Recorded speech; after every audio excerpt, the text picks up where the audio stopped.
be continued.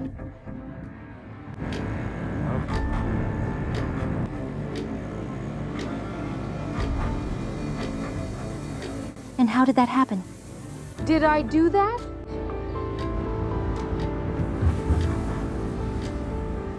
The International Economic Forum in St. Petersburg, Russia began today with a massive attack by Ukrainian drones which set the city ablaze. Ukrainian long-range drones flew more than 1,000 kilometers and struck an oil terminal in St. Petersburg as well as infrastructure in the Kronstadt area. The raid lasted from 2 in the morning until 7, when the first guests were already making their grand entrance to the opening of the Economic Forum. As a result, it became known that Ukrainian drones hit the Russian corvette Boikiy, which Vladimir Putin himself was so proud of. Well, it's interesting that the Russian media didn't mention this attack at all, even though some of them were clearly drunk since early morning. Charming! Charming! Очаровательная. Charming St. Petersburg weather today in St. Petersburg. It's 22 degrees in St. Petersburg right now. Will it get warmer? You know, it's already warmer here at the Forum because the investment fund is in perfect order. As a result, St. Petersburg is shrouded in thick black smoke, and Vladimir Putin's speech at the Forum, where he is expected to arrive tomorrow, is overshadowed by the Ukrainian attack. And once again, it showed everyone that Vladimir Putin is unable to protect even Moscow and St. Petersburg from Ukrainian drones. Well, not to mention the other Russian cities. That's why the Kremlin came up with a new story. It turns out that Moscow is waging this whole war against Ukraine precisely so that Ukraine would never attack Russia like what happened today in St. Petersburg. Although, let me remind Russians that before 2022 nothing at all was flying into Russia. My name is Alexei Pechi, let's discuss this topic together, but before we start, please subscribe to this YouTube channel, like the video, leave any comment, and be sure to subscribe to my Telegram channel Pechi News. The link is in the description of this video. I got it on camera, yeah. Oh, it's still burning. Got it. So, the opening of the International Economic Forum in St. Petersburg this year will be remembered for the scenes in the city, as Petersburg was covered in clouds of black smoke since early morning. On the night of June 3rd, Ukrainian drones attacked the Leningrad region of the Russian Federation. The raid lasted from 2 in the morning until 7, and according to local officials, 50 drones were shot down during this time. Explosions were heard in the Admiralteysky, Vasiliostrovsky, Primorsky, and Krasnoselsky districts of St. Petersburg. In the Kirovsky district, as a result of the attack, the St. Petersburg oil terminal caught fire. It has a throughput capacity of 12.5 million tons per year and includes 21 tanks for storing petroleum products. By the way, the enterprise has strategic status.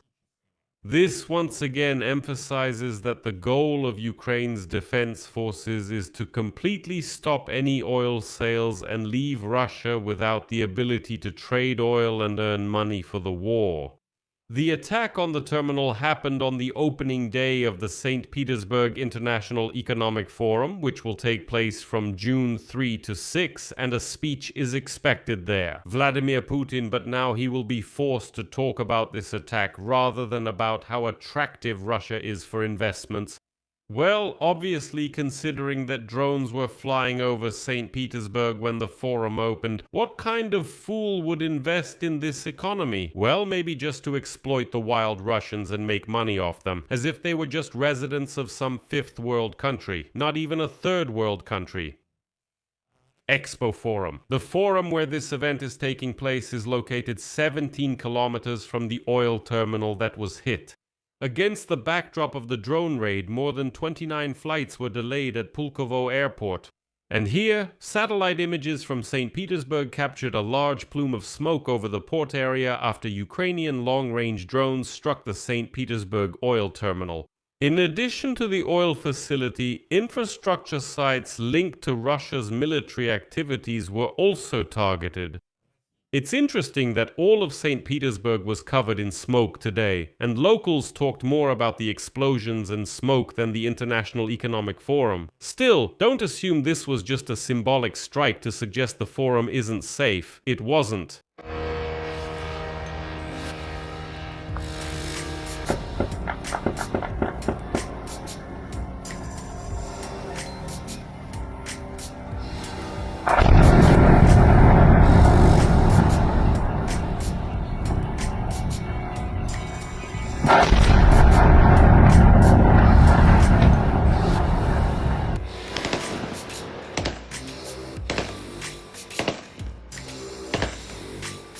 It was like warm smoke. Yes, warm smoke. Warm for free, yes.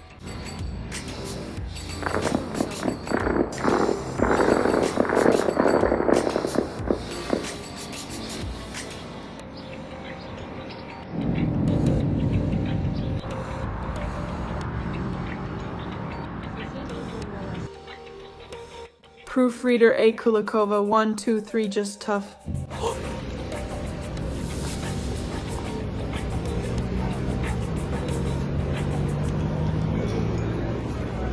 But you shouldn't think that this was just some symbolic strike to show that the Economic Forum can't be held safely and so on. That's not quite the case. The fact is, first of all, they struck the oil terminal, and in addition, the defense forces of Ukraine hit ships and infrastructure facilities in the port of Kronstadt in the Leningrad region of the Russian Federation. And now the commander of unmanned systems, Madyar, showed a video of a strike on the Russian corvette Boikiy. The vessel was in a dry dock on the territory of the Kronstadt naval base, 1,100 kilometers from Ukraine. The vessel was in a dry dock on the territory of the Kronstadt naval base, 1,100 kilometers from Ukraine. And before we enjoy these shots, I should note that the Kronstadt marine plant, attacked by Ukrainian drones, is one of the largest Russian terminals in the Baltic region. It has 21 tanks for storage and transshipment of petroleum products, but the strike also hit the place where military ships are stationed. And now let's see how effectively the Ukrainian drones struck the Russian ships. And it should be noted,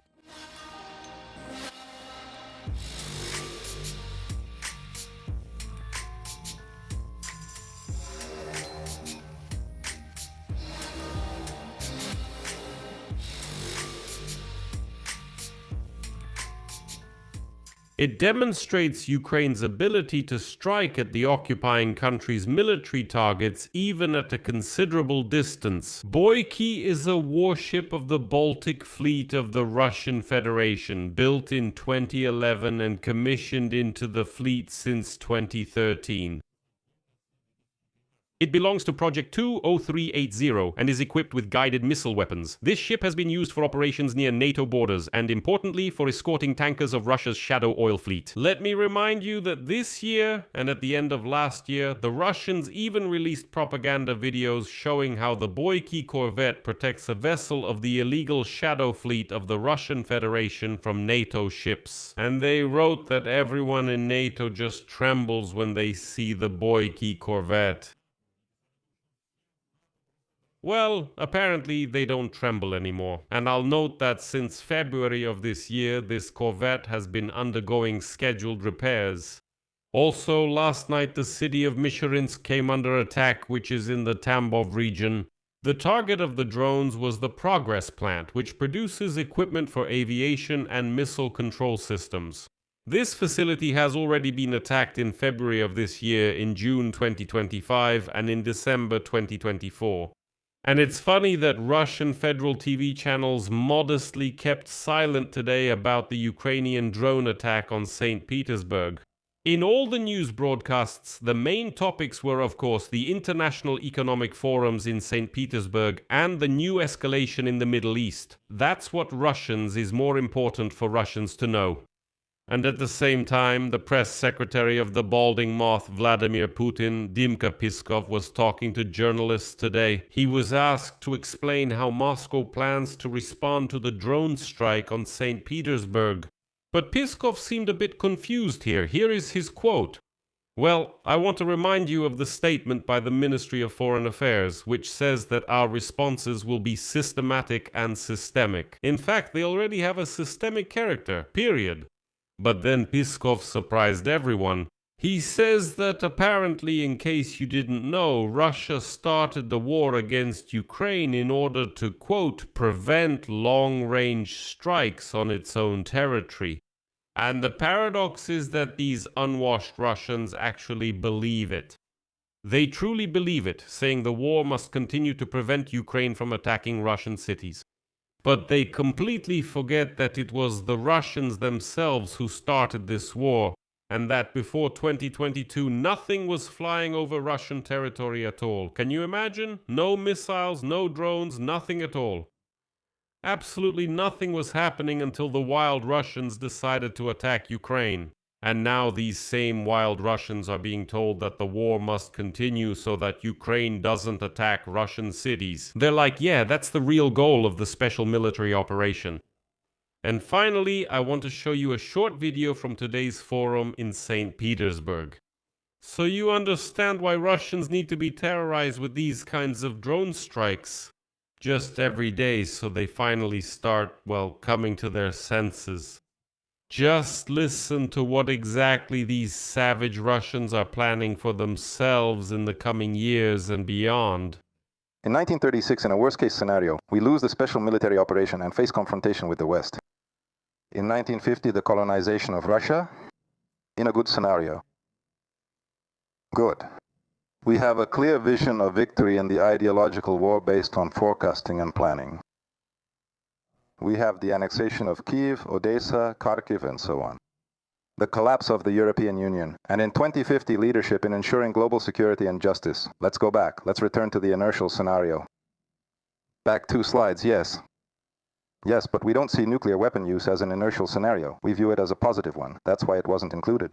I'll leave it at that. Share your opinions and conclusions in the comments below this episode. Subscribe to the channel, hit the bell, and don't forget to like. If you want to support the work of this YouTube channel, you can do so with any donation using the links and details in the description of this video. I would be grateful for that. That's all for now. Take care of yourselves. Goodbye, everyone.